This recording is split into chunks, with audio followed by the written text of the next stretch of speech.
आपने बहुत बार लोगों से एडवाइस सुनी होगी कि भाई म्यूचुअल फंड्स में इन्वेस्ट करना शुरू कर दो। आप टीवी पर भी एड सुनते हैं, एड्स आती हैं कि भैया म्यूचुअल फंड सही है। अब म्यूचुअल फंड्स होते क्या है, पहली बात तो बहुत सारे लोगों को यही नहीं पता। और जब ये भी समझ आ जाता है कि म्यूचुअल फंड्स क्या होते हैं, अगर आपको नहीं पता तो डेफिनेटली एक शॉर्ट में मैं आपको बताऊंगा म्यूचुअल फंड्स क्या होते हैं। पर एक थोड़ी सी नेक्स्ट लेवल की इंफॉर्मेशन जो होनी ज़रूरी है वो लोगों को नहीं होती है, जो कि आपको आज इस वीडियो में मिलने वाली है। पहली चीज़ तो मैं आपको ये बता दूं कि अगर आप लॉन्ग टर्म वेल्थ क्रिएट करना चाहते हैं, इनफैक्ट आप अपनी फाइनेंशियल प्लानिंग करना चाहते हैं, ये वीडियो आपकी बहुत ज़्यादा हेल्प करेगी। हम बिल्कुल बेसिक लेवल की एजुकेशन से लेकर आपके लिए जो एक्चुअल में ज़रूरी है फाइनेंशियल नॉलेज, उसके बारे में हम बात करने वाले हैं। So this video is highly important. एक तो इस वीडियो को आप एंड तक देखिएगा, दूसरी चीज़ अगर आपको इन्फॉर्मेशन अच्छी लगती है इस वीडियो को शेयर ज़रूर कीजिएगा, और अगर आपने अभी तक इस चैनल को सब्सक्राइब नहीं किया, अभी के अभी सब्सक्राइब कर लीजिए, बेल आइकन पर क्लिक कर दीजिए, जिससे आने वाली एक भी वीडियो आप मिस ना करें। अब म्यूचुअल फंड, इसका मतलब क्या होता है? देखिए, इससे पहले जब हमने फंडामेंटल एनालिसिस सीखी थी, हमने बात करी थी कि आप स्टॉक्स को खुद से फिल्टर आउट कर सकते हो कि कौन से स्टॉक्स इन्वेस्टमेंट के लिए ठीक हैं, कौन से स्टॉक्स इन्वेस्टमेंट के लिए ठीक नहीं है। उसके बाद हमने ये भी बात करी थी कि आप चाहें तो स्टॉक्स के अंदर भी SIP कर सकते हैं, सिस्टमैटिक इन्वेस्टमेंट प्लानिंग, कि आप महीने की एक डेट पे एक ही स्टॉक पे हर महीने इन्वेस्ट कर रहे हैं। अब ये तो हो गया एक स्टॉक में इन्वेस्ट करना। अब म्यूचुअल फंड क्या होते हैं? यहाँ पर म्यूचुअल फंड्स के अंदर आपका पैसा जो है वो थोड़ा सा डाइवर्सिफाई हो जाता है। अब डाइवर्सिफाई भी अलग अलग तरीके से होता है। अलग अलग तरीके क्या है? एक तो डेट म्यूचुअल फंड्स होते हैं, आपने सुना होगा, एक इक्विटी म्यूचुअल फंड्स होते हैं, तीसरे तरीके के आपने सुना होगा हाइब्रिड म्यूचुअल फंड्स होते हैं। तो अब ये चीज़ें क्या है? What is debt, equity and hybrid? सबसे पहले एक बार मैं आपको इक्विटी समझा देता हूँ कि एक बार तो मैंने आपको बताया कि एक स्टॉक के अंदर आप SIP कर रहे हैं। दूसरा क्या है कि अगर मुझे मल्टीपल स्टॉक्स के अंदर अपनी इन्वेस्टमेंट करनी है, वो हो सकता है मेरी SIP हो सकता है वो मेरी लमसम हो। अब अगर आप कहते हैं कि मुझे इन्वेस्टमेंट करनी है स्टॉक्स के अंदर, तो आप स्टॉक्स के अंदर भी इन्वेस्टमेंट कर सकते हैं, और मल्टीपल स्टॉक्स के अंदर करनी है तो आप इक्विटी म्यूचुअल फंड्स को भी चूज कर सकते हैं। अब इक्विटी म्यूचुअल फंड्स के भी कई सारे पार्ट होते हैं। आप ये टर्म्स जनरली सुनेंगे, नहीं सुनी तो भी एक एक करके सबको मैं एक्सप्लेन करने वाला हूं कि भैया एक लार्ज कैप फंड्स होते हैं, एक मिड कैप फंड्स होते हैं, एक स्मॉल कैप फंड्स होते हैं, एक आपका मल्टी कैप फंड्स होते हैं, एक आपका फ्लेक्सी कैप फंड्स होते हैं। अब लोग कंफ्यूज बहुत होते हैं, पर मैं आपको बहुत ही आसान लैंग्वेज में एक एक करके सबको समझाने वाला हूं। इनफैक्ट ये डेट और हाइब्रिड क्या होता है ये भी मैं आपको बताऊंगा। अब देखिए, लार्ज कैप फंड्स क्या होते हैं? कैप मतलब होता है मार्केट कैप। उस स्टॉक की, जब भी आप किसी स्टॉक में इन्वेस्टमेंट करते हैं आप मार्केट कैप देखते हैं। अब मैंने आपको एग्जाम्पल के लिए बताया था, इंडिया के अंदर 2 इंडेक्स हैं, NSE BSE। NSE की टॉप 50 कंपनी से मिलकर बना है निफ्टी। तो निफ्टी के अंदर जो टॉप 50 कंपनीज हैं वो किस बेसिस पर है? जिनका मार्केट कैप सबसे ऊपर है। अब लार्ज कैप कंपनीज बेसिकली कौन सी कंपनीज हो गई? आप कह सकते हो सिंपली वो कंपनीज हो गई इंडिया की top 100 companies by their market cap. तो अब बहुत सारे लोग बोलेंगे कि भैया हमें लार्ज कैप फंड में इन्वेस्ट करना है। अब अगर कोई म्यूचुअल फंड, अभी म्यूचुअल फंड क्या होता है? अभी ये आपको समझ आ गया, मल्टीपल जगह पे इन्वेस्टमेंट हो रही है, पर इसके अंदर इन्वेस्टमेंट किस तरीके से होती है?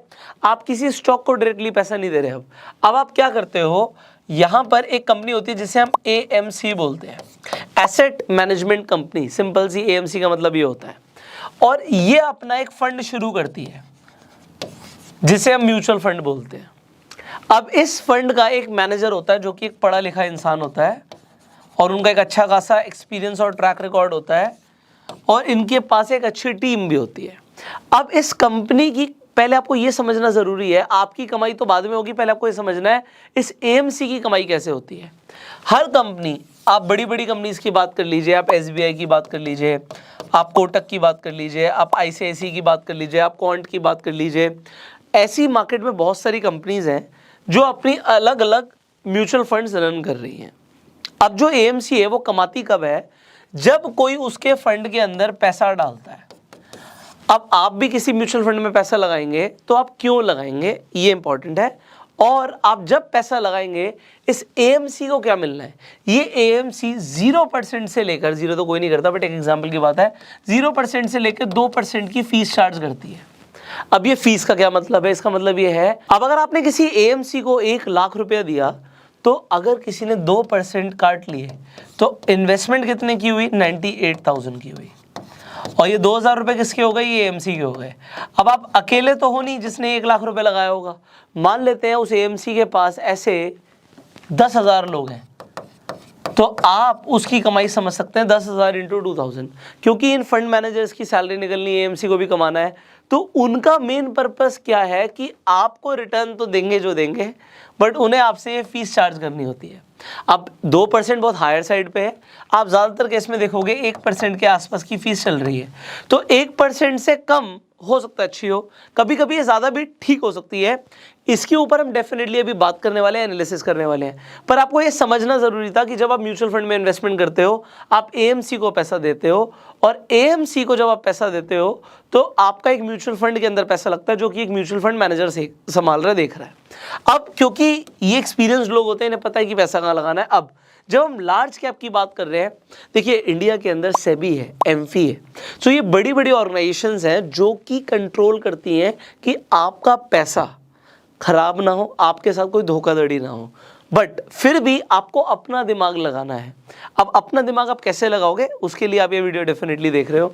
आपको आज ये क्लैरिटी मिल जाएगी कि आपको अपने गोल के हिसाब से कहाँ पर इन्वेस्टमेंट करना है म्यूचुअल फंड के अंदर।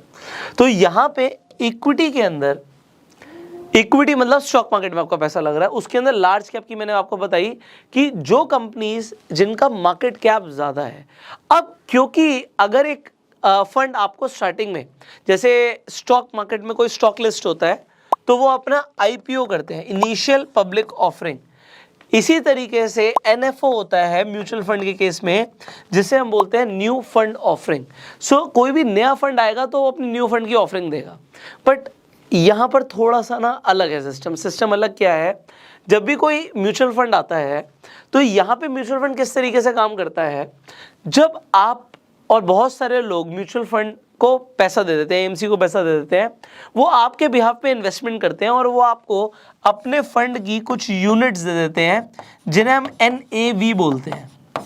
अब ये NAV जितनी ऊपर जाएगी उतना हमारा फायदा होगा, पर जब एक म्यूचुअल फंड आके कोई अपना NFO कर रहा है, न्यू फंड ऑफरिंग कर रहा है, तो वो क्या करने वाला है, वो बहुत सारे स्टॉक्स में ही तो पैसा लगाएगा और कुछ टाइम बाद जाके उसकी कुछ ग्रोथ आएगी। सो मेरे हिसाब से it is senseless to invest in NFOs। आपको बहुत सारे म्यूचुअल फंड डिस्ट्रीब्यूटर्स आगे गाइड करेंगे कि भैया NFO में पैसा लगा दो, NFO आ रहा है, NFO आ रहा है, बट उससे होगा क्या, आज आपको जो भी यूनिट्स अलॉट होने वाले हैं कितना % ग्रोथ आ जाएगी उसमें, तो अभी उस फंड को परफॉर्म तो करने दो, जब तक तो कुछ बहुत ही ज़बरदस्त नहीं है। मैं नहीं कह रहा हर बार NFO में इन्वेस्ट करना गलत है, पर ज़्यादातर टाइम इट इज सेंसलेस, क्योंकि आप ऑलरेडी कोई अच्छा म्यूचुअल फंड मार्केट में चल रहा है, उसका ट्रैक रिकॉर्ड देखकर, बहुत सारी और चीज़ें देखकर भी उसमें इन्वेस्ट कर सकते हो। तो चॉइस आपकी है, देखो पैसा आपका है, मेरा पर्पस है सिर्फ गाइड करना। सो ये NFO आपको समझाना ज़रूरी था। अब लार्ज कैप म्यूचुअल फंड के अंदर जैसे कि गाइडलाइंस होती हैं म्यूचुअल फंड कंपनीज के ऊपर कि आपको एक परसेंटेज, एक सर्टेन %, एग्जांपल लार्ज कैप है तो आपका मेजॉरिटी पैसा, एग्जांपल के लिए 70-80% पैसा आपका सिर्फ लार्ज कैप कंपनीज में लगेगा, सिर्फ 20% पैसा आप कहीं और लगा सकते हो। सिमिलरली मिड कैप क्या हो गया, मिड कैप कंपनीज जिनकी मार्केट कैप लार्ज कैप से थोड़ी सी कम है और थोड़ी सी और कम हो जाए तो स्मॉल कैप। अब एक एग्जांपल मैं देता हूँ, लोगों को बड़ा पसंद आता है कि जो लार्ज कैप कंपनीज है ना वो हाथी हैं, ये अपनी हाथी की चाल चलती है, कहीं नहीं जाने वाली। इसका मतलब ये है कि अगर आप लार्ज कैप कंपनीज में पैसा लगा रहे हो तो आपका पैसा डूबने की जो प्रोबेबिलिटी है या आप कह सकते हो रिस्क है वो बहुत कम है। इसके बाद जो मिड कैप कंपनीज आ जाती हैं, मिड कैप का मतलब क्या है, जिनका मार्केट कैप लार्ज कैप से कम है, यहां पर ये आ जाती हैं ऊंट। अब ऊंट जो होता है वो हाथी से तो तेज भाग सकता है, इसका मतलब है कि मिड कैप के अंदर प्रोबेबिलिटी है या चांसेस होते हैं कि वो लार्ज कैप की रिटर्न्स को आउट परफॉर्म कर सकते हैं।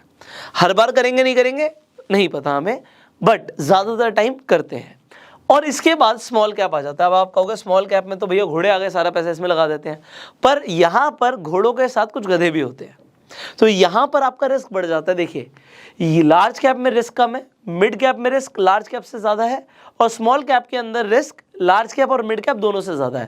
पर जितना ज़्यादा रिस्क है उतने ज़्यादा रिटर्न्स की भी प्रोबेबिलिटी है, पर ओवर द ईयर्स। अभी बस मुझे आपको यही समझाना है, क्लैरिटी दे दूंगा, आपको मज़ा आ जाएगा। और मैं आपको ये भी बता देता हूँ, वैसे तो आपको लार्ज कैप कंपनीज के अंदर पैसा लगाने की ज़रूरत नहीं है जब तक एक्सपेंस रेशियो बहुत कम ना हो। अभी मैं इसके बारे में बताऊंगा आपको, थोड़ा सा टाइम ज़रूर लूँगा, पर कंसेप्ट ऐसे क्लियर होने चाहिए ना कि क्रिस्टल क्लियर। किसी और से भी आप बात करो ना तो सामने वाले को लगे यार किसी एक्सपर्ट से बात करो, क्योंकि आपको जो नॉलेज मिल रही है ना, ज़्यादातर लोग जो म्यूचुअल फंड्स में इन्वेस्ट करते भी हैं उन्हें भी नहीं पता होता है सब कुछ। तो आपको पता लगेगा, आपकी नॉलेज बढ़ेगी और आप डेफिनेटली अपने कुछ पैसे बचा पाएंगे। और वो कुछ पैसे आज बचाने से, कंपाउंडिंग की गेम आप समझते हैं, तो कंपाउंडिंग ओवर द ईयर्स वो कुछ पैसे करोड़ों रुपए का डिफरेंस क्रिएट कर देती है। वो भी मैं आपको दिखाने वाला हूँ। सो यहाँ पे मैंने आपको बोला लार्ज कैप में बेसिकली आपको इन्वेस्ट करने की बहुत ज़्यादा ज़रूरत नहीं है, उससे भी बेटर ऑप्शन हमारे पास है। अब वो क्या होता है ये भी मैं आपको बताऊंगा। तो थोड़ी सी वीडियो है लेंदी, बट आपको समझना ज़रूरी है। अब इसके बाद ये मल्टी कैप क्या है? मल्टी कैप का मतलब होता है कि कंपनीज लार्ज कैप में भी इन्वेस्ट करेगी, मिड कैप में भी करेगी, स्मॉल कैप में भी करेगी, पर यहाँ पे गाइडलाइंस होती हैं। जो मल्टी कैप कंपनी है उसे बताना पड़ेगा कि कितना पैसा कहाँ, कितना पैसा लार्ज कैप में, कितना पैसा मिड कैप में, कितना पैसा स्मॉल कैप में। और फिर आ जाती है फ्लेक्सी कैप कंपनीज कि उन्हें बताने की ज़रूरत नहीं है, उनको लगेगा कि कोई स्मॉल कैप कंपनी बहुत अच्छा कर रही है तो पैसा ज़्यादा उसमें लगा दिया, फिर बाद में उन्होंने लार्ज कैप में लगा दिया, तो यहाँ पे वो बहुत ईजिली शफल कर सकते हैं। सो ये एक बेसिक अंडरस्टैंडिंग थी जो आपको होनी ज़रूरी है। इसके बाद इंपॉर्टेंट चीज़ें, अब डेट फंड्स क्या होते हैं? डेट फंड्स बेसिकली सेफ होते हैं अगर आप कंपेयर करेंगे in comparison to equity funds, क्योंकि इक्विटी के अंदर आपका पैसा स्टॉक मार्केट में लग रहा है डायरेक्टली, थोड़ा सा रिस्क बढ़ जाता है, क्योंकि स्टॉक मार्केट में कुछ भी हो सकता है, क्रैश आ गया, हो सकता है आपको दिखे यार रिटर्न्स तो बहुत अच्छी नहीं आ रही हैं, बट जब मार्केट बूम करती है तो बहुत अच्छी रिटर्न्स भी आती हैं। बट डेट फंड्स के अंदर क्या होता है कि आपको कंपैरेटिवली एक सेफ्टी मिलती है। बट कि आपको डेट फंड्स में पैसा लगाना चाहिए, यहाँ पे आंसर होगा टाइम होराइजन, तो इसके ऊपर जस्ट अभी मैं बात करने वाला हूँ। एंड फाइनली हाइब्रिड का मतलब क्या होता है? हाइब्रिड के अंदर कई तरीके के फंड्स आ जाते हैं। ज़्यादातर लोग हाइब्रिड को ये समझते हैं कि हाइब्रिड का मतलब हो गया इक्विटी प्लस डेट, पर इसके अलावा भी कुछ हाइब्रिड फंड्स होते हैं जो कि अभी मुझे आपको बताने बाकी हैं। सो आई होप यहाँ तक का कंसेप्ट क्लियर हो गया। अब हम इसके आगे बढ़ सकते हैं। तो अभी कंसेप्ट क्या क्लियर हुआ है कि पहली बात तो म्यूचुअल फंड क्या होता है? म्यूचुअल फंड एक फंड होता है जो कि एक एएमसी, एक एसेट मैनेजमेंट कंपनी रन करती है। इस फंड का कोई फंड मैनेजर होता है, लोग फंड के अंदर पैसा डालते हैं और उसके बदले में हमें यूनिट्स मतलब एनएवीज मिलती हैं। अब अगर हमें शेयर मार्केट के अंदर पैसा लगाना होता है तो या तो हम स्टॉक्स के अंदर पैसा लगा के एसआईपी कर सकते हैं, या फिर हमें अगर अपने पैसे को डाइवर्सिफाई करना है तो इसके लिए हम क्या कर सकते हैं, हम इक्विटी म्यूचुअल फंड चूज कर सकते हैं, जिसके अंदर हमारे पास मल्टीपल हमारे पास सेगमेंट्स हैं कि हम लार्ज कैप के अंदर, मिड कैप के अंदर, स्मॉल कैप के अंदर, मल्टी कैप और फ्लेक्सी कैप में पैसा लगा सकते हैं। फिर हमारे पास ऑप्शन होता है अगर हमें थोड़ा सा सेफ जाना है जिसमें रिटर्न्स कम मिलती हैं, रिस्क भी कम होता है कंपैरेटिवली, तो हम डेट फंड्स में भी पैसा लगा सकते हैं। और एक हाइब्रिड का भी ऑप्शन होता है जो भी हमें डिटेल में समझना है। अब हम आगे बढ़ते हैं। अब एक और इंपॉर्टेंट चीज़ है जो ज़्यादातर लोग आपके साथ शेयर नहीं करेंगे, पर मेरा शेयर करना बनता है बिकॉज आप इस क्रैश कोर्स में हैं and I want you to learn everything, right? So अभी एक्सपेंस रेशियो के ऊपर बहुत सारे लोग बात करते हैं, हमने भी बात करी कि भैया 0 से लेकर 2% तक कुछ भी हो सकता है, पर एक और चीज़ होती है जिससे एएमसी इस पैसा कमाती हैं और अगर आपको नहीं पता तो आपको नुकसान हो सकता है, and that is exit load. अब बहुत सारे लोग मेरे से पूछते हैं सवाल कि सर आज हम म्यूचुअल फंड में इन्वेस्ट कर रहे हैं, ठीक है, हमने इन्वेस्टमेंट किया, पैसा बढ़ भी गया, अब हमें अपना पैसा चाहिए, तो क्या पैसा वापस मिल जाता है आराम से? पैसा बिल्कुल आराम से मिल जाता है, 2 दिन में आपके पास पैसा आ जाएगा। पर एग्जिट लोड काट के अगर आपका लॉक इन पीरियड से आप पहले पैसा निकाल रहे हो तो एक एग्जिट लोड लगता है, मतलब आपने एग्जिट किया तो आपको एक लोड लगेगा। लोड मतलब अगेन कमीशन। अब ये कमीशन 1% तो एवरेज है, ये 4% तक भी हो सकती है, हाँ ये 0 भी हो सकती है। तो 0 से लेके 4% तक एग्जिट लोड लगता है अगर आप म्यूचुअल फंड्स में इन्वेस्टमेंट करते हो और लॉक इन पीरियड से पहले पैसा बाहर निकाल लेते हो। अब एग्जाम्पल के लिए आप कहते हो जी मेरा 25,000 रुपये इकट्ठा हो गया था और आपको 6 महीने के अंदर ही आपने वो 25,000 रुपये बाहर चाहिए, तो आपका अगर 1% का एग्जिट लोड लगा तो आपके 250 रुपये कट जाएंगे, बाकी के पैसे आपको मिल जाएंगे। सो ये आपको समझना ज़रूरी है। अब आपको कैसे पता लगेगा एग्जिट लोड कैसे लगता है, एक्सपेंस रेशियो क्या होता है, इसके लिए again will use a screener, तो आपका भी काम आसान हो जाएगा। I will just show you how it works. So for example अभी मैं यहाँ पे टिकर टेप यूज़ करने वाला हूँ। सो आप इसे स्टॉक स्क्रीनिंग के लिए भी यूज़ कर सकते हैं, और अभी हम म्यूचुअल फंड की भी स्क्रीनिंग इसी से करने वाले हैं। And in fact I will show you step by step जो मैंने आपको आज कंसेप्ट्स बताए हैं वो यहाँ पर कैसे आपको दिखेंगे। सो आप यहाँ पर स्क्रीनर पर जब आप क्लिक करते हैं तो आपको यहाँ पे म्यूचुअल फंड स्क्रीनर दिखेगा, मैंने ऑलरेडी खोल रखा है। अब यहाँ पर अगर आप कैटेगरी देखो तो एक जैसे मैंने इक्विटी की बात करी, डेट की बात करी, हाइब्रिड की बात करी, तो हमने तीन बेसिकली बात करी आपसे। अब आपका हो गया कमोडिटी क्या होता है, आप चाहो तो म्यूचुअल फंड के थ्रू गोल्ड में भी इन्वेस्ट कर सकते हो, तो ज़्यादातर जो आपको यहाँ पर दिखेगा वो गोल्ड में ही आपका इन्वेस्टमेंट हो रहा है, तो आप चाहे तो डिजिटल गोल्ड भी खरीद सकते हो, आपकी चॉइस है। एंड अदर्स के अंदर फिर वो आ जाता है चिल्ड्रन, मैरिज और ये अलग अलग ब्ला ब्ला ब्ला, इसकी हम खुद ही अपने आप से प्लानिंग कर सकते हैं, तो उसकी ज़रूरत नहीं है। सो जिन चीज़ों की ज़रूरत है उसके ऊपर पहले बात कर लेते हैं। अब मैंने बोला था आपको पता कैसे लगेगा। सो एग्जाम्पल के लिए आप इंटरेस्टेड है इक्विटी के अंदर, आप इक्विटी के अंदर इंटरेस्टेड है और आप कहते हैं जी मैं ना, इसमें बहुत सारी चीज़ें होती हैं, कॉन्ट्रा फंड्स होते हैं, लार्ज कैप होते हैं, इंडेक्स फंड्स होते हैं, तो इसके ऊपर भी हमें बात करनी है। अभी एग्जाम्पल के लिए आप कहते हो जी मैं large cap and mid cap दोनों को सिलेक्ट कर लेता हूँ। सो यहाँ पर ऐसे फंड्स आ गए जो लार्ज और मिड दोनों में पैसा लगाते हैं। ओके, तो अब आपने देखा यहाँ पे तो बहुत सारे हैं, कैनरा का है, कोटक का है, एक्सिस का है, एसबीआई का है। अब यहाँ पर आपको AUM भी दिख रहा है। AUM का मतलब होता है एसेट अंडर मैनेजमेंट, कि कितना पैसा ये लोग अभी संभाल रहे हैं, ठीक है, कितना पैसा ये फंड के अंदर लगा हुआ है, सिंपली मतलब ये है। इसके बाद CAGR compounded annual growth rate क्या है, तो ये हमें बताता है कि कितने % रिटर्न इसने दिया है ईयर ऑन ईयर। तो 3 साल का आपको एग्जाम्पल के लिए कोटक के केस में 21% का दिख रहा है। अब यहाँ पे एक्सपेंस रेशियो 0.59 का है, तो 1% से कम, मैं कहूँगा अभी इसके ऊपर हम डिस्कशन करेंगे, तो 1% से ऊपर भी ठीक हो सकता है, 1% से कम तो जनरली ठीक ही है। अगर ये 0.59 है तो इट इज़ अ डिसेंट। अब इसके बाद आप देखिए जो इम्पॉर्टेंट चीज़ आएगी, मैं यहाँ पे ऐड फिल्टर करूँगा और मुझे चाहिए एक second, we want exit load हमें चाहिए, मैं सर्च कर लेता हूँ एग्जिट लोड। ओके, सो जो एग्जिट लोड की मैं बात कर रहा था, यहाँ पर एग्जिट लोड आ गया। अब आपको एग्जिट लोड देखना ज़रूरी है कि अगर आप किसी फंड में एंट्री कर रहे हो, डेफिनेटली हॉराइजन तो अभी हम बात करेंगे, बट यहाँ पर आप देखिए आपने एग्जांपल के लिए कोटक इक्विटी फंड के अंदर पैसा लगा दिया, एग्जिट लोड 1% का। अब आप एक फंड देखते हो जो कि SBI का है, large and mid cap fund, जिसके अंदर एग्जिट लोड सिर्फ 0.10 है, तो यहाँ पर आपको एग्जिट लोड कम लग रहा है, एक्सपेंस रेशियो इसका ज़्यादा है, तो मतलब कंपनी ने तो कमाना है, उसने यहाँ से कमाना हो, वहाँ से कमाना हो, तो ये भी देखना ज़रूरी है। अच्छा, एग्जिट लोड आपको दिमाग में तब लाने की ज़रूरत नहीं है अगर आपका हॉराइजन लॉन्ग टर्म का है, तो फिर ये एग्जिट लोड आपको ज़्यादा परेशान नहीं करेगा, क्योंकि आपका जो भी लॉक इन पीरियड होगा उससे ऊपर आपकी इन्वेस्टमेंट होगी, तो ठीक है।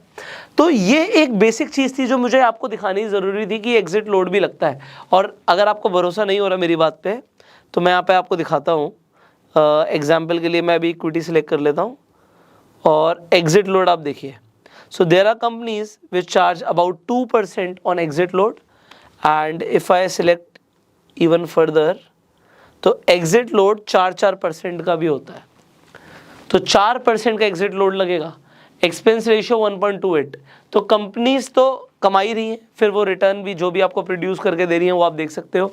सो ये देखना ज़रूरी है, इसके लिए मैंने बोला आप स्क्रीनर को यूज़ कर सकते हैं। अब हमें समझना था, यहाँ पे बहुत सारे हैं तो कंफ्यूज नहीं होना, जो चीज़ें बताई आपको वो इंपॉर्टेंट है। एक इंडेक्स फंड्स बताने आपको ज़रूरी हैं। हमने एक थोड़ा सा आपको हाइब्रिड भी दिखाना था कि what is this hybrid all about, ये हाइब्रिड क्या होता है। तो हाइब्रिड के अंदर आपको जैसे यहाँ पर दिख रहा होगा कि आपको आर्बिट्राज फंड्स मिलते हैं। आर्बिट्राज बेसिकली क्या होता है कि हम ना प्राइस डिफरेंस का फ़ायदा उठाते हैं। अब ये प्राइस डिफरेंस का फ़ायदा क्या है, एग्जाम्पल के लिए आप रिलायंस का शेयर देखते हो, NSE पर भी है, BSE पर भी है, बट NSE और BSE पर आपको कभी दिखेगा यार 50 पैसे का फर्क आ रहा है, सिर्फ 50 पैसे का, तो आपके लिए वो 50 पैसे ज़्यादा नहीं है, बट जब हज़ारों करोड़ से ट्रांजेक्शन हो रही है तो वो 50 पैसे से भी लाखों करोड़ों रुपए कमाए जाते हैं। तो ये आर्बिट्राज का मतलब ये होता है। मल्टी एसेट एलोकेशन का मतलब होता है कि हम एक जगह पैसा नहीं लगा रहे, मल्टीपल एसेट्स के अंदर लगा रहे हैं, कैपिटल प्रोटेक्शन ये सब बेकार है। तो मैं इसके ऊपर ज़्यादा चर्चा क्यों नहीं कर रहा, क्योंकि आपको हाइब्रिड में पैसा नहीं लगाना है। तो मेरा मुद्दा ये था। अब करना क्या है, कैसे करना है, उसके ऊपर हम बात कर लेते हैं। What you have to do. So सबसे पहले आपको यहाँ पर समझना पड़ेगा भाई, पहली बात तो आप जब भी इन्वेस्ट करेंगे सबसे पहले आपको अपने आप से सवाल पूछना है कि मैं कितने टाइम के लिए इन्वेस्ट करना चाह रहा हूँ। अगर आपको टाइम होराइजन क्लियर नहीं है then that is a problem, क्योंकि आपको क्लियरली ये पता होना चाहिए कि कितने टाइम के लिए। वो आप अपना गोल देख के डिसाइड कर सकते हो कि आप किस पर्पस के लिए म्यूचुअल फंड में पैसा लगा रहे हो सकता है वो आपका गोल हो आपकी खुद की शादी करना, हो सकता है वो गाड़ी खरीदना हो सकता है अपने बच्चों की शादी करना हो सकता है घर के लिए पैसे जोड़ना हो सकता है वो बच्चों की एजुकेशन हो। So it can be anything. अब उसके हिसाब से, आपके गोल के हिसाब से, आप मान लीजिए आप कहते हैं आपके बच्चों की शादी के लिए, so you have a big horizon, probably let's say 20 years 25 years, तो ये बड़ा होराइजन हो गया। आप कहते हैं मेरा गोल है मेरा रिटायरमेंट, तो आपको क्या रिटायर तो यार मैं 30 साल के बाद होऊंगा, तो आपका गोल 30 साल हो गया। यहाँ पे गोल के अकॉर्डिंग टाइम डिसाइड करना बहुत जरूरी है। आप कहते हैं यार 5 साल के अंदर मुझे कम से कम 1 करोड़ रुपया चाहिए, ओके, तो आपका जो टाइम है वो 5 साल हो गया। उस 1 करोड़ रुपए का आप क्या करोगे ये डिपेंड करता है। तो आप कह सकते हो मुझे घर के लिए लगाना है या whatever it can be. So ये आपका टाइम ड्यूरेशन आपको पता होना जरूरी है। क्यों? क्योंकि टाइम से बहुत कुछ बदल जाता है मेरे भाई।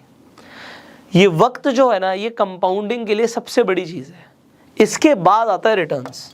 तो लोग रिटर्न्स की बहुत बात करते हैं कि कितना रिटर्न्स मिलेंगे। मैं कहता हूँ कितने टाइम के लिए पैसा लगाओगे। तो आप जितने टाइम के लिए इन्वेस्ट करने वाले हो उससे बहुत बड़ा फर्क पड़ने वाला है।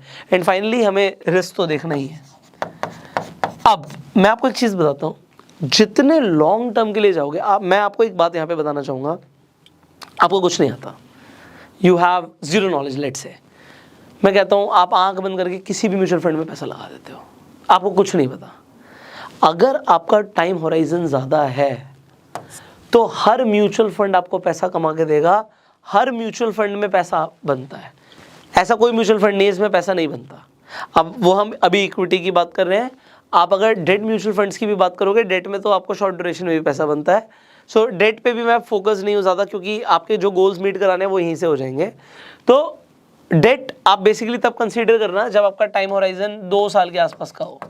अगर आपका टाइम होराइजन 2 साल से ज़्यादा है ना तो सिर्फ इक्विटी, और 2 साल से कम है तो आपके पास और भी ऑप्शंस होते हैं। तो debt mutual funds only then you consider, otherwise you consider equity.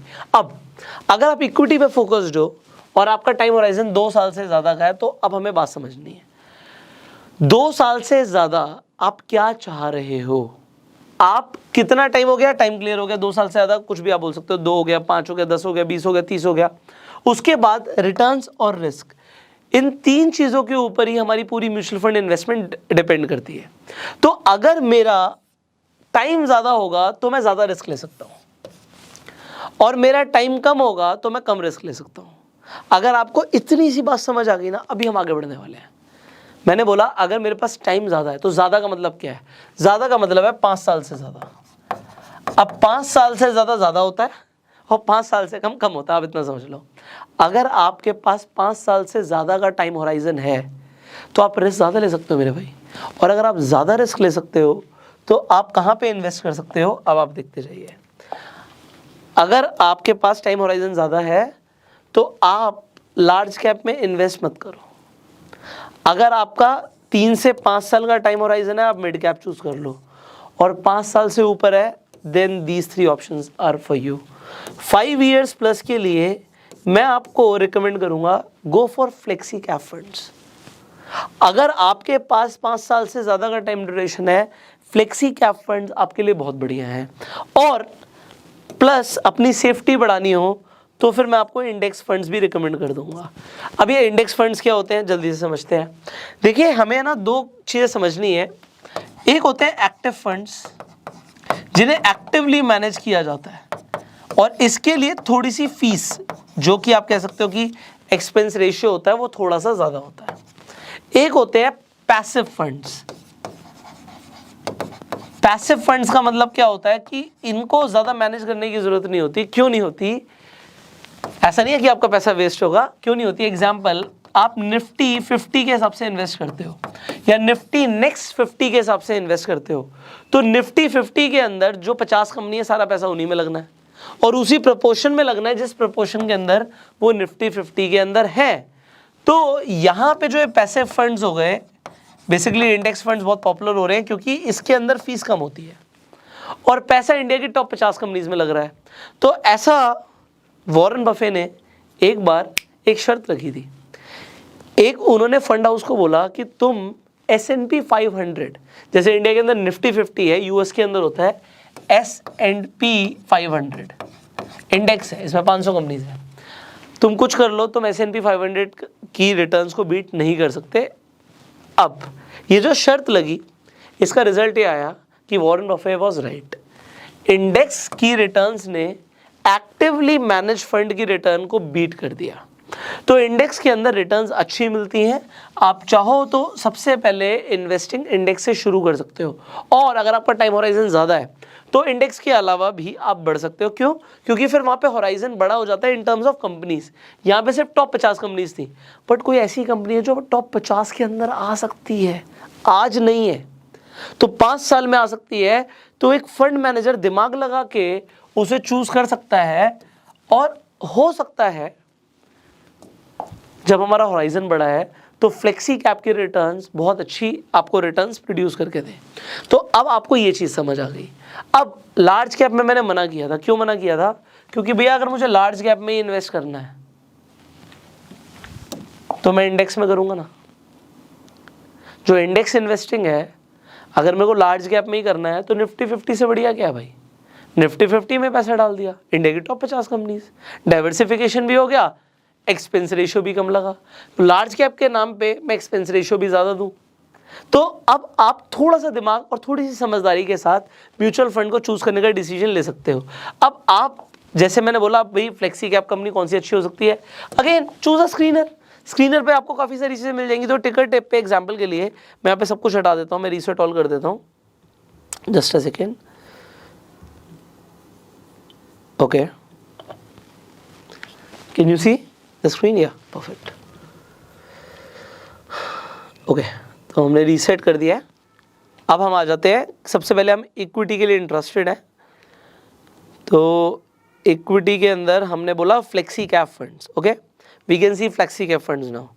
अब इसके अंदर आप यहाँ पर फंड्स देख रहे हो, यहाँ पे CAGR देख रहे हो। मैं कहूँगा 3 साल की जगह कम से कम 5 साल की तो आप देखिए। आपको जो कंपाउंडेड एनुअल ग्रोथ रेट है वो कम से कम 5 साल की देखनी चाहिए। तो यहाँ पे हमें मिल जाएगा ऑप्शन रिटर्न्स में। आप CAGR यहाँ पे एग्जाम्पल के लिए 5 साल भी आएगा ऑप्शन, ये 5 ईयर्स आ गया। तो मैं 10 साल क्यों नहीं चूज़ कर रहा? हो सकता है कुछ फंड्स ऐसे हो जो 10 साल पुराने हो ना, आप चाहें तो वो भी चूज़ कर सकते हैं यहाँ पे। अब आप देखिए, तो हमें सिर्फ और सिर्फ 3 साल से मतलब नहीं है। आप देखिए एक फंड जो दिखा रहा है कोटक का फ्लेक्सी कैप फंड, जिसने 3 साल में 13% रिटर्न प्रोड्यूस करी है, उसने 5 साल में सिर्फ 7% करी है। सो जो 5 साल में अच्छा परफॉर्म कर रहा है वो हमारे लिए ज़्यादा बेटर है। अब क्वांट फ्लेक्सी कैप फंड्स ने पिछले 3 साल में 38% रिटर्न प्रोड्यूस करी है, जो कि अगर हम यहाँ पर देखें 5 साल में 19% है। अब 19% की रिटर्न 5 साल में एक अच्छी रिटर्न मानी जाती है। अब मुझे ये देखना है कि इसका एक्सपेंस रेशियो क्या है। 0.58 आ गया। ओके, तो मैंने 10 साल का आपको एग्जाम्पल दिया था, हो सकता है वो फंड 10 साल पुराना ना भी हो। अब हमने एक और चीज़ की भी बात करी थी, वो भी हम यहाँ पे फिल्टर लगा देते हैं, and that was exit load. तो एग्जिट लोड भी देख लेते हैं यहाँ पर। तो एग्जिट लोड अभी यहाँ पर हमें नहीं दिख रहा है। अब इस फंड की अगर आप इन्वेस्टमेंट करना चाहते हैं इस फंड के अंदर, तो आपको क्या देखना है यहाँ पर, बेसिकली यहाँ पे कुछ चेकलिस्ट मिल जाएंगी। अगर आप वो चेकलिस्ट देख के इन्वेस्टमेंट करोगे तो आपके लिए बेटर है कि भैया इसका एक्सपेंस रेशियो ठीक है, रिटर्न्स FD से अच्छा है, रेड फ्लैग नहीं है, रिटर्न्स अच्छे प्रोड्यूस कर रखे हैं। उसके बाद आप इनका थोड़ा सा ना फंड मैनेजर चेक करो, जो भी इस फंड को रन कर रहे हैं वो है कौन और उनकी प्रोफाइल क्या है। तो यहाँ पे जैसे अंकित नाम आ गया, यहाँ पे अंकित पांडे, संदीप टंडन, संजीव शर्मा, ठीक है, वसब सहगल। तो इनका AUM कितना है? 11,000 करोड़ मैनेज कर रहे हैं आदमी, 1400 करोड़ रुपए मैनेज कर रहे हैं, ऑलमोस्ट 10,000 करोड़, 11,000 करोड़। तो ये बहुत बड़ा अमाउंट को मैनेज कर रहे हैं। उसके बाद आप यहाँ पर पीयर कंपैरिजन भी देख सकते हो कि इस फंड के अलावा आपके पास और क्या ऑप्शंस हैं। तो आपको मान लीजिए कोटक फ्लेक्सी कैप फंड मिलता है, HDFC मिलता है, फिर उनकी रिटर्न्स क्या रही हैं, क्या परफॉर्मेंस रही है, वो भी आपको दिख रही है। So you can do a peer comparison and then you can decide कि आपको कहाँ पर इन्वेस्टमेंट करना है। सो बेसिकली मैंने एक एग्जांपल दिया है, this is not any advice कि आप इस फंड में पैसा लगाओ, अपनी एनालिसिस के बाद ही आप पैसा लगाना। आप जब भी आपको इन्वेस्ट करना है, आप कैसे करोगे म्यूचुअल फंड में इन्वेस्टमेंट? आप सिंपली अपने डीमेट अकाउंट से कर सकते हो। मैंने आपको बताया हुआ, आप अपस्टॉक्स पर जाके अपना फ्री में डीमेट अकाउंट खुलवा सकते हो, लिंक डिस्क्रिप्शन कमेंट बॉक्स में है। तो एग्जांपल के लिए अपस्टॉक्स पर जब आप डिस्कवर पर जाते हो, आपको म्यूचुअल फंड दिखता है। अब म्यूचुअल फंड के अंदर आपने यहाँ पर जो भी म्यूचुअल फंड चूज किया उसे देख सकते हो। इसके अलावा अगर आपको इंडेक्स फंड देखना है वहाँ पे, या फिर आप सेक्टर वाइज इंटरेस्टेड हो, तो आप उस तरीके से भी चूज कर सकते हो म्यूचुअल फंड को। एंड जो भी फंड आ रहा है उसको आप सर्च करके you can invest their. So example के लिए हमने यहाँ पे बात ही करी थी, तो अगर आप पीयर कंपैरिजन की भी बात करते हो तो यू कैन चेक कि भाई मुझे क्वांट की जगह कोटक को भी एक बार चेक करना है। So you can definitely go ahead with Kotak. आप यहाँ पे कोटक का भी चेक कर सकते हो कि भाई इसका यहाँ पे इन्वेस्टमेंट चेकलिस्ट क्या है, रिटर्न्स क्या है, एक्सपेंस रेशियो क्या है, एंड कोई रेड फ्लैग तो नहीं है। सो आप, जैसे मैंने बताया कि आप खुद से अपने म्यूचुअल फंड इन्वेस्टमेंट कर सकते हो, तो इसके लिए आपको किसी की जरूरत नहीं है। अब देखिए क्या है, यहाँ पर एक और कंसेप्ट है, वो भी मैं आपको जल्दी से समझा देता हूँ। कुछ लोग कहते हैं SIP करें या लमसम इन्वेस्टमेंट करें। अब यहाँ पर एक चीज़ आपको अपने आप से पूछनी है। पहली बात तो आप डेफिनेटली मार्केट को देखो। SIP जब आप कर रहे हो तो आप मार्केट वॉलेटिलिटी से प्रोटेक्टेड हो, बट आप लमसम तब कर सकते हो जब आपको लगे यार बाजार तो बहुत ही ज़्यादा टूटा हुआ है। अगर बाजार बहुत ज़्यादा टूटा हुआ है, एग्जांपल आपने कोरोना वायरस के टाइम पे देखा बाजार बहुत ज़्यादा टूटा हुआ है, आपने उठा के, आपके पास एग्जांपल 5 लाख रुपए थे, आपने उठा के डाल दिया, यार मुझे इस 5 लाख की आज ज़रूरत नहीं है, बट ओवर द ईयर्स मुझे पता है अच्छी रिटर्न्स मिलेंगी क्योंकि बाजार आज बहुत ज़्यादा टूटा हुआ है। उस टाइम पे SIP से ज़्यादा फायदा लमसम का हो जाएगा। अब इसके लिए एग्जाम्पल, क्योंकि हम SIP का ले रहे हैं, मैं एक आपके लिए यहाँ पर एक SIP कैलकुलेटर भी खोल देता हूँ। सो अपस्टॉक्स पर ही जाके जब आप अपना अकाउंट खुलवा लेंगे, लिंक डिस्क्रिप्शन कमेंट बॉक्स में डाल दूंगा मैं अपस्टॉक्स का, अगर आपके पास अभी तक डीमेट अकाउंट नहीं है अपस्टॉक्स पर। सो you can open your free demat account. यहाँ पे मैं अपस्टॉक्स को क्यों रिकमेंड कर रहा हूँ, क्योंकि इनकी कोई भी एनुअल मेंटेनेंस फीस भी नहीं होती। कई बार लोग कहते हैं कि अभी हमने कहीं अकाउंट खुलवाया था और वहाँ पर मेरे को एनुअल मेंटेनेंस फीस लग रही है बहुत ज़्यादा। तो अपस्टॉक्स का सबसे बड़ा फायदा क्या है, फ्री में अकाउंट खुलता है और कभी लाइफ टाइम कोई फीस नहीं ली जाती। So this is a very good broker, क्योंकि ये डिस्काउंट ब्रोकर्स भी हैं, इनकी फीस भी कम होती है। सो यहाँ पर मैंने एग्जांपल लिया हुआ है, किसी ने 5 लाख रुपए इन्वेस्ट कर दिया एक बार में, और एक्सपेक्टेड रिटर्न्स हमने उसकी लगा दी भाई 15%, कि ओवर द ईयर्स उसे 15% आएगा। आप फ्लेक्सी कैप फंड्स में जाके देख सकते हो कि 15% के से ज़्यादा भी रिटर्न्स कई फंड्स ने दिए हैं, बट हमें एक मॉडरेट रिटर्न 15% लेके चलते हैं, निफ्टी ने भी दिया है तो इंडेक्स से भी मिल जाएगी वो, और उसने इन्वेस्ट करके भूल गया वो। तो यहाँ पर अगर मान लीजिए उसने अपने फ्यूचर के लिए, रिटायरमेंट के लिए, बच्चों के लिए इन्वेस्टमेंट कर दी और उसने 30 साल के लिए इन्वेस्टमेंट कर दी, तो उसका 5 लाख रुपए एक ही बार इन्वेस्ट किया, इन्वेस्ट करके भूल गया, वो कितना पैसा हो जाएगा? यहाँ पर आप देख सकते हो 3,31,00,000 रुपए। और अगर 1% की रिटर्न से क्या होता है, जादू देखना चाहोगे? 15 की जगह अगर 16% की रिटर्न मिलती तो सीधा 1 करोड़ रुपए की जंप है, वो 4 करोड़ हो गया। और यहाँ पर अगर आपकी सिलेक्शन अच्छी है और 18% की रिटर्न अगर आपको मिल गई CAGR, तो कंपाउंडिंग का जादू ये है कि 5 लाख 7 करोड़ रुपए हो सकते हैं। सो मार्केट अगर बहुत ज़्यादा आपको गिरती हुई दिखती है, you can go for lump sum. And अगर आपको लगता नहीं यार हर महीने मेरी सैलरी आती है और मैं एक एग्जाम्पल के लिए कोई भी अमाउंट, आप कहते हो जी मैं 5,000 रुपये हर महीने इन्वेस्ट कर सकता हूँ, अब वो 500 भी हो सकता है, मैं 500 का भी दिखाऊंगा आपको, तो जादू ये दिखेगा कि 500 रुपये भी हर महीने इन्वेस्ट करके अगर आपको 18% की रिटर्न मिल गई, आपने एग्रेसिवली इन्वेस्ट कर रहे हो, आपने स्मॉल कैप फंड्स में इन्वेस्ट किया, 18% से ज़्यादा भी मिल सकती है, मैं आपको दिखा सकता हूँ अभी। तो यहाँ पे 71 लाख रुपीज़ होता है वो। तो 500 रुपया जो आज की डेट में आपको लगता है अरे क्या ही है, एक बर्गर पिज़्ज़ा में निकल गया, वो 71 लाख रुपीज़ बन सकता है अगर आज से आप ये डिसीजन लो इन्वेस्ट करने का। And if you are thinking about a future, see if you actively invest in an SIP, example के लिए 5,000 रुपये, तो वो अगेन 7 करोड़ की रकम है। अब यहाँ पे हमने इन्फ्लेशन एडजस्ट नहीं किया, इसका मतलब ये है कि डेफिनेटली यार 7 करोड़ रुपए मिलेगा भी तो 30 साल के बाद, होगा भी तो 30 साल के बाद, तो 30 साल के बाद 7 करोड़ रुपया आज का 7 करोड़ नहीं होगा, हो सकता है वो आज का आपको कम दिखे क्योंकि इन्फ्लेशन एडजस्ट होगा, बट फिर भी ये बहुत बड़ा अमाउंट होगा क्योंकि आप तो हर महीने 5-5 हज़ार करके जमा करते गए ना। कोई इंसान का भी 5,000 छोड़ो, मैं 2,000 कर सकता हूँ, तो 2,000 ही सही है यार। 2,000 रुपए की इन्वेस्टमेंट भी 2 करोड़ ऑलमोस्ट 3 करोड़ होती है। आप देखो 2 करोड़ 86 लाख सही है। अगर आप आज से इन्वेस्टमेंट शुरू करते हो तो और यहाँ पर एक हमने वीडियो बनाया था, अगर आपने नहीं देखा तो एक फाइनेंशियल एजुकेशन के ऊपर बहुत अच्छा वीडियो है कि आप जितना लेट शुरू करते हो उतना पीछे रह जाते हो। आई बटन पे लिंक, आप जाके ज़रूर देखिएगा कि अमीर लोग अमीर क्यों बन रहे हैं। So it is a very interesting video. Finally I hope आपको इस सीरीज़ में बहुत मज़ा आ रहा होगा, बहुत कुछ सीखने को मिल रहा होगा। म्यूचुअल फंड्स को समझाने की मैंने काफ़ी कोशिश करी आज आपको। अब फाइनली अगर आपको ये वीडियो इंटरेस्टिंग लगी, वैल्यूएबल लगी, तो इस वीडियो को शेयर जरूर कीजिएगा। एक और चीज़ है, म्यूचुअल फंड्स के ऊपर हमने एक और वीडियो बनाया हुआ है जिसमें हमने आपकी गोल प्लानिंग भी कराई हुई है। अगर आपको गोल प्लानिंग करनी है, वो वीडियो भी बहुत इंपॉर्टेंट है। आई बटन पे लिंक दे दूंगा, उस वीडियो को भी आप जाकर देख सकते हो। जो आज आपको हाइब्रिड और डेट को अगर आपको डिटेल में समझना था, उसमें मैंने थोड़ा सा ज़्यादा टाइम लिया हुआ, क्योंकि ये क्रैश कोर्स का पार्ट है। थोड़ा टाइम में कम ले सकता था, बट फिर भी वीडियो लंबी बन जाती है क्योंकि बहुत सारी चीज़ें आपके साथ शेयर करने के लिए। सो you can definitely watch that video. अगर आपको गोल प्लानिंग करनी है, go and watch that video, जो आई बटन पे लिंक है। इनफैक्ट मैं एंड स्क्रीन पर भी उसी का आपको लिंक डाल दूंगा, you can see that video. So I hope you enjoyed this video. Share this video, अपना प्यार देने के लिए लाइक कर दीजिए। कुछ सवाल है आप कमेंट्स कीजिए, नेक्स्ट वीडियोस में हम उनका आंसर देने की कोशिश करेंगे। एंड अगर आपके पास अपस्टॉक्स पर अभी तक डीमेट अकाउंट नहीं है, लिंक डिस्क्रिप्शन कमेंट बॉक्स में है।